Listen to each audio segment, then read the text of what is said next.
Hə, özümdən bir məsələ vermişəm sizə. Düzbucaqlı üçbucağın katetləri ətrafında fırlanmasından alınan cismin həcmi 160 santimetr kubumuş. Üçbucağın sahəsi 12 imiş.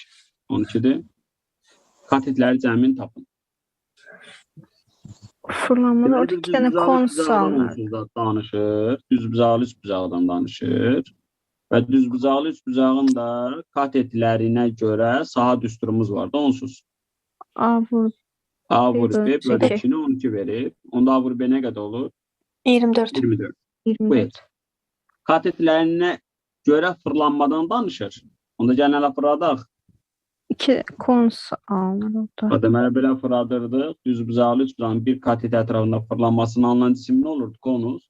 Konus. Konusun həcmi 3'də 1 Pi R kubu. Kvadrat H. O kürəylə qarışdırmayın. Onda bu nə Bəli, olacaq? bəli. 3'də 1 pi A kvadratı B. Hı. Özdə kimin ətrafında fırlanırsa o olur. Yəni fırlanan nə olur? Radius olur. Radius. Şimdi ikinci B'nin ətrafında fırlatsam nə olar?